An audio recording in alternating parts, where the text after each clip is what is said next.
Et si la Russie venait de créer la faille qui peut faire s'effondrer l'OTAN? Imaginez un instant, alors que toute l'attention est tournée vers l'Ukraine ou la Baltique, Moscou opère en silence une percée qui pourrait bouleverser l'équilibre mondial. Le Caucase, longtemps perçu comme une périphérie, devient aujourd'hui le véritable épicentre d'un nouveau front géostratégique. Ici, il ne s'agit pas de chars ou de missiles.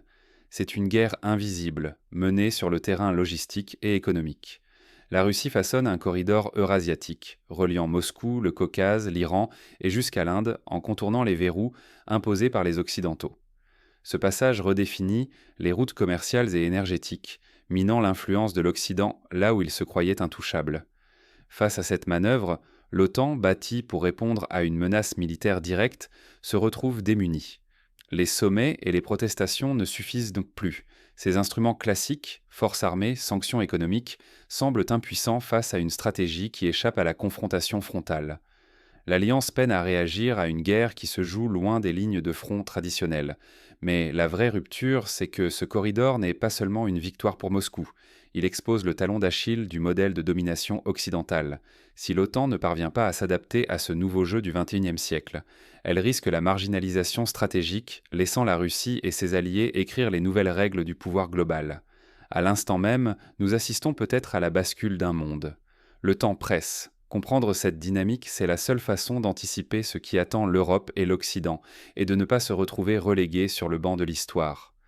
Pour mesurer l'ampleur de cette rupture, il faut revenir sur ce qui a bâti la puissance occidentale et comprendre pourquoi l'OTAN montre aujourd'hui ses limites. Le cœur du jeu n'est plus là où on le croit. En apparence, tout se joue en Ukraine ou dans les pays baltes, mais la véritable bataille se livre ailleurs, bien plus discrètement, dans le Caucase. Pourquoi ce basculement et pourquoi maintenant? Depuis des décennies, l'Occident contrôlait les passages clés entre l'Asie et l'Europe. Cela signifiait que pour acheminer marchandises, gaz ou pétrole, il fallait obligatoirement passer par le canal de Suez, les détroits turcs ou des routes maritimes surveillées par les flottes occidentales. C'était la garantie d'un pouvoir sans partage sur les flux mondiaux. Mais aujourd'hui, la Russie change les règles. Moscou construit son propre corridor nord-sud, un axe stratégique reliant la Russie, l'Azerbaïdjan, l'Iran et l'Inde. Ce nouveau passage terrestre permet d'éviter les goulots d'étranglement sous contrôle occidental, rendant caducs les anciens leviers de pression. Ce corridor n'est pas qu'un projet de transport, il change la donne géopolitique. Pour la première fois depuis la fin de la guerre froide, une puissance peut contourner les barrages mis en place par l'Occident et garantir son accès aux marchés mondiaux sans passer par les points de passage classiques. Résultat, l'OTAN est prise de court. Les réunions d'urgence s'enchaînent à Bruxelles, les diplomates multiplient les appels, mais aucune solution immédiate ou crédible n'émerge. L'Alliance atlantique, conçue pour défendre un front linéaire pendant la guerre froide, se retrouve impuissante face à cette percée indirecte et multidirectionnelle. Le risque est immense. Si ce corridor s'impose, c'est l'avantage sur les flux commerciaux et énergétiques qui échappent à l'Europe et à l'Occident. Ce sont des milliards de dollars, mais aussi le cœur du pouvoir mondial, qui risque de basculer vers l'Eurasie. Comment expliquer l'incapacité de l'OTAN à réagir? Il faut regarder ses faiblesses structurelles révélées par ce nouveau défi. C'est précisément en analysant ces faiblesses que l'on comprend pourquoi l'OTAN se retrouve aujourd'hui paralysée face à la stratégie russe. Regardons de plus près les fissures internes du bloc atlantique. L'OTAN est-elle déjà dépassée par le monde d'aujourd'hui? Cette question n'a jamais semblé aussi pressante, car l'Alliance apparaît figée devant une menace qu'elle n'avait tout simplement pas anticipée: le contournement de ses lignes de défense par des stratégies indirectes. Historiquement, l'OTAN a été conçue pour un monde où l'ennemi avançait en colonne, où il suffisait de tracer une frontière nette à défendre, une ligne rouge claire sur une carte. C'était l'ère des conflits linéaires, des armées face à face, des stratégies prévisibles. Mais aujourd'hui, le terrain de jeu a radicalement changé. La Russie, quant à elle, exploite brillamment ce que les stratèges appellent les zones grises. Pas d'invasion formelle, pas de chars traversant la frontière, mais une multiplication d'actions hybrides, influence politique, pression économique, réseaux de transport et corridors énergétiques qui échappent au contrôle occidental. Moscou avance sans croiser le fer, mais en reconfigurant l'équilibre régional à son avantage. Et dans cette équation, la Turquie incarne la faille la plus inquiétante au sein de l'OTAN. Officiellement, Ankara reste un pilier du dispositif atlantique. Mais dans les faits, elle n'hésite plus à privilégier ses propres intérêts régionaux, quitte à s'éloigner de la ligne commune.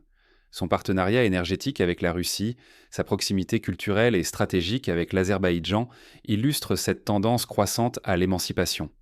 Ce n'est plus seulement une divergence de vues, c'est un éclatement progressif du consensus interne.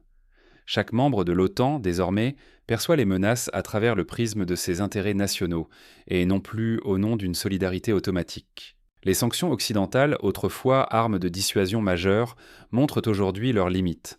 En tentant d'isoler la Russie, les États-Unis et l'Europe ont au contraire stimulé sa capacité d'innovation.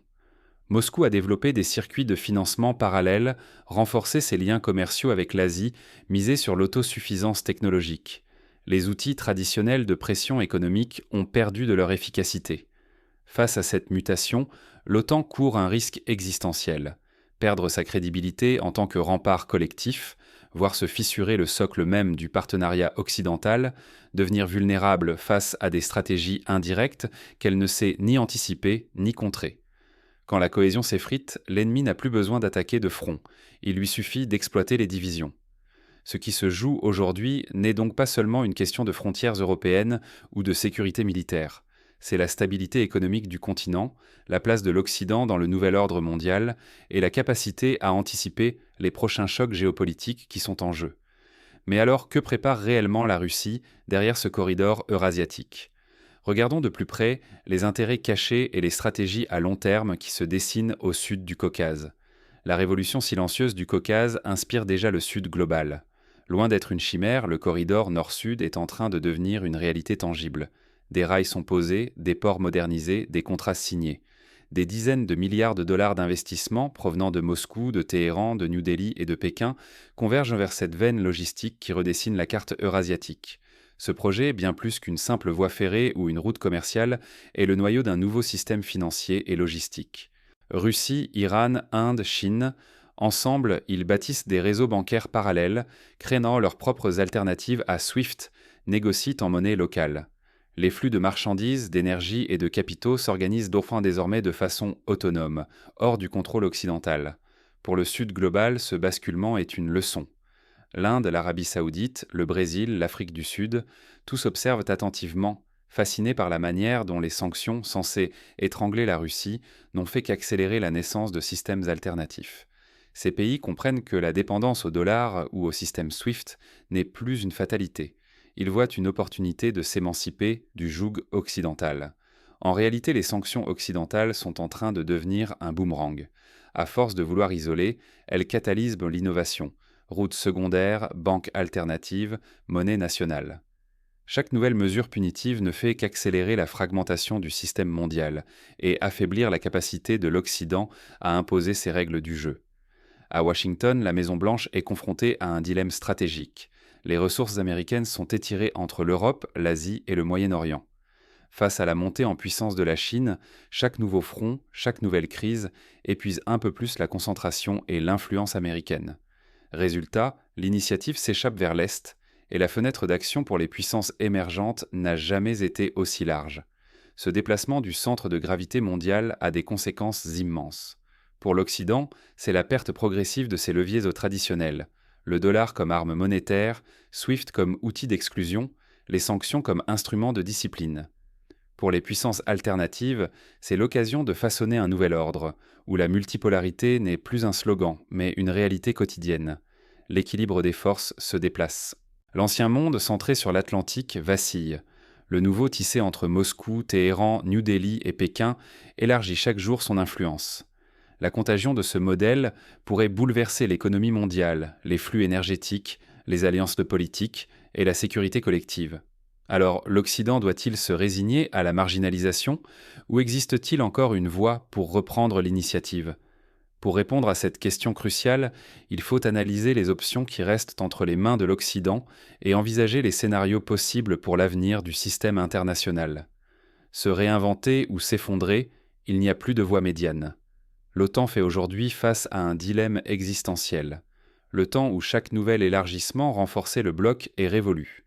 Désormais, chaque nouveau membre représente davantage une vulnérabilité qu'un véritable atout. Protéger tout partout est devenu impossible. La première leçon, c'est la nécessité de redéfinir les priorités. L'OTAN doit accepter que l'expansion continue génère plus d'obligations qu'elle n'apporte de puissance réelle. Surcharger l'alliance, c'est l'exposer à des fractures internes et à des risques de paralysie lorsque les intérêts divergent. Deuxième point crucial, l'outil financier. L'arme du dollar et les sanctions économiques, utilisées sans discernement, produisent maintenant l'effet inverse. Chaque nouvelle sanction pousse l'Eurasie à accélérer la construction de systèmes alternatifs, contournant peu à peu la domination occidentale. L'OTAN et ses alliés doivent cesser de traiter la finance mondiale comme un simple levier de punition, sous peine de saper leur propre pouvoir à moyen terme.